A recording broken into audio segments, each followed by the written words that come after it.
Let's pull up today's question.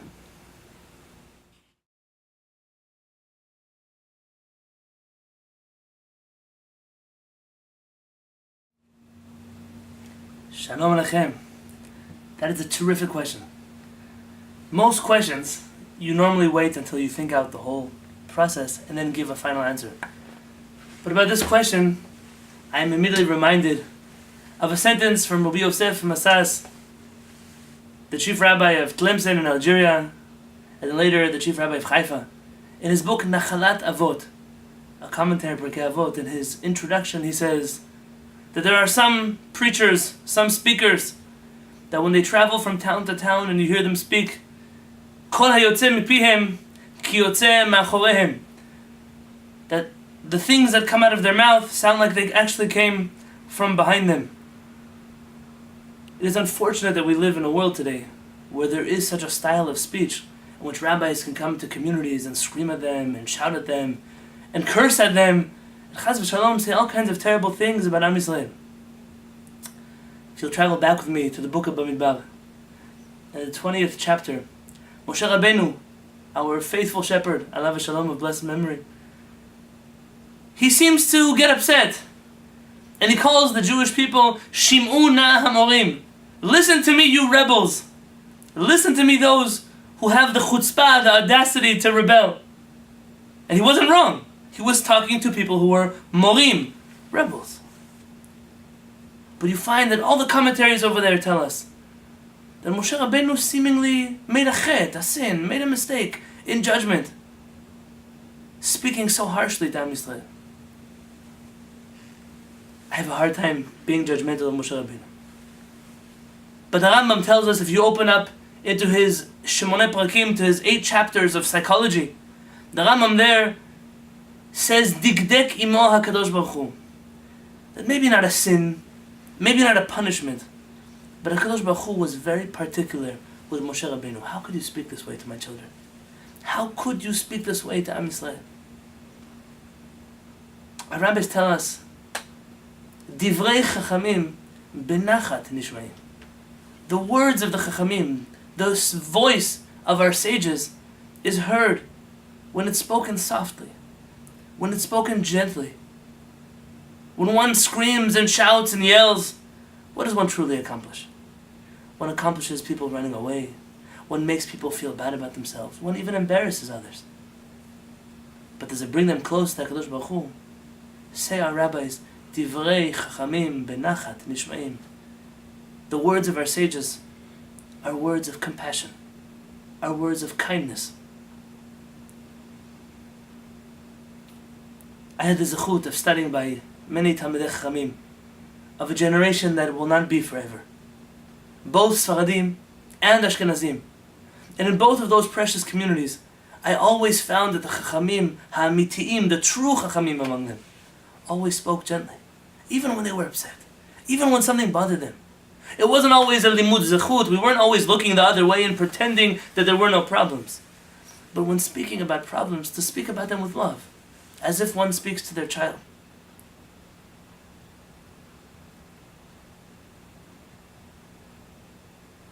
Rabbi Yosef Masas has a letter in which he received a book from a Talmid Chacham, from a Torah scholar, who wanted to do what today we like to call in the Jewish world kiruv, bringing people close. That's a very presumptuous word, by the way. The Lubavitcher Rebbe of blessed memory took issue with this term. How do you know how close you are to HaKadosh Baruch Hu? To call other people far away, and then all of a sudden you are their sponsor. You are the one who knows how to bring them back. The Pirkei Avot already tells us that when you see a community that's struggling with Torah, that's struggling with mitzvot, stand up, bring them back, be the person. But remember that it's the zechut avot, it's the merit of their holy fathers and mothers that causes them to come back, not you. Rabbi Yosef gets a book, and in there, it's all about trying to bring the Jewish people back by scaring them. What's going to happen in Gehinnom? What's going to happen to a person when they pass away? All the terrible things, all the punishments, all the yisurim. And don't think that for a minute this rabbi was making things up. There he had all kinds of sources. all kinds of books, whether books of Midrash, books of Agadah, books of Musar, books of Kabbalah, in which he said, this is what will happen to you if you don't do this. Chaz v'shalom, this is what will happen to you if you don't do Y. And Rabbi Yosef says, the book that scared him, Malet Pchadim, it's a book that was full of fear. And he goes on to tell the Rabbi, this is not good. What are you going to accomplish with this kind of speech? Who's going to come back because you scared them? In fact, in today's generation, you see a Jew that keeps Torah, a Jew that does the mitzvot, even a few of them, even one of them, says Rabbi Yosef Masaz. You have to dance with them, to sing with them, because you don't know what a person goes through today in order to come to Bet Knesset on Shabbat. You don't know what kind of challenge it is for a person today to even wear a kippah, to even eat kasher, to pray to HaKadosh Baruch Hu, to be proud of their Jewish identity. The world doesn't make it easy. And when you see a Jew that in spite of all that the world puts in front of him or her, is proud enough to say, I identify with Am Yisrael. I love Hashem and His Torah and His mitzvot, so my level of observance may not be the same as yours. But to judge them, to scream at them, to yell at them, Lo zo haderech velo zo ha'ir, says Rabbi Yosef. That's not the way, and that's not the path, that's not even the right city. What about all those books? What about all those sources? What about all those books that tell us what will happen in the afterlife? Now, most of these works are works of Kabbalah. And there's a reason why our sages throughout the generations have warned us about delving into Kabbalah prematurely. Because the books of the Kabbalah are not children's books. You don't read them and what it says is what it means.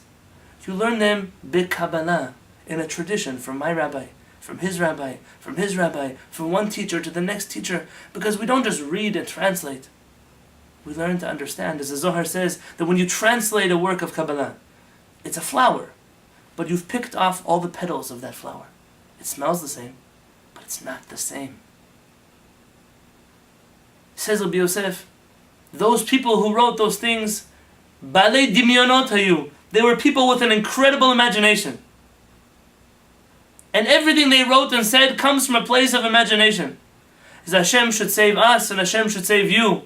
And perhaps I will add that Hashem should save us from those who speak this way. Hashem should save you from those chachamim, those presumed scholars that run around and say things that should not be said. But that begs the question. It works. There are people who become observant, so to speak. There are people who follow Torah mitzvot. Yesterday they didn't keep Shabbat, and today they do. Last week they didn't eat kasher, and today they do. See? It works. Different strokes for different folks. Everybody has what talks to them. You know, in Judaism, there are very few sources that can back up the argument that the end justifies the means. We have some cases in halakha. I could think of, for example, in the laws of Shabbat, in which we save one person on Shabbat by violating Shabbat. As our rabbis say, desecrate this Shabbat to save his life, so that he may observe many more Shabbats in the future. And that's a clear directive of our rabbis, to desecrate in order to preserve. But for the most part, our chachamim do not believe that the end justifies the means. Mitzvah haba b'dei avera. It's a mitzvah that comes by doing an avera. How could that be a good thing? How could I pray when I'm hurting somebody else? How could I eat kasher if I stole this food? How could it be? In fact, Rabbi Avraham Yitzchak HaKohen Kook, the first Ashkenazi chief rabbi of Israel, in his book Da'at Kohen, the knowledge of a Kohen, he was a Kohen, a grand Kohen at that. He's asked this question about another rabbi who's dealing with very shady ways to bring Jews back. There it was something a little mystical. He was showing all kinds of spirits and seances and strange things that are clearly against the Torah. But it was working. People were coming back to observance. People were really becoming more connected to their Jewish roots. And Rabbi Avraham Yitzchak HaKohen says, it can't be. It can't be. Just because somebody comes back doesn't mean that the way they came back is good.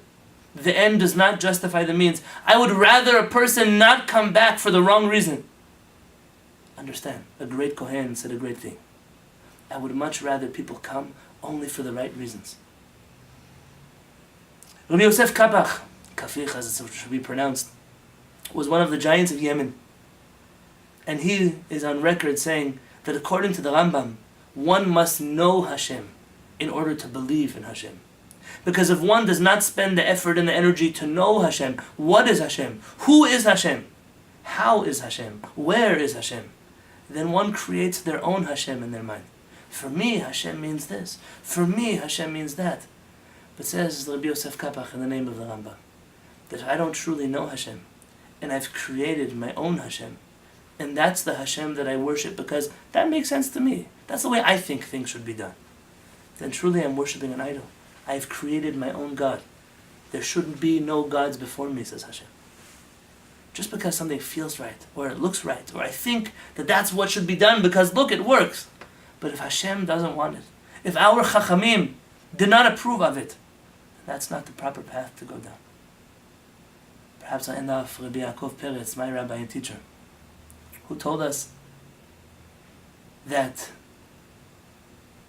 when we see a person that's struggling with their observance, and they didn't grow up with Shabbat, they didn't grow up with Kasher, they don't know.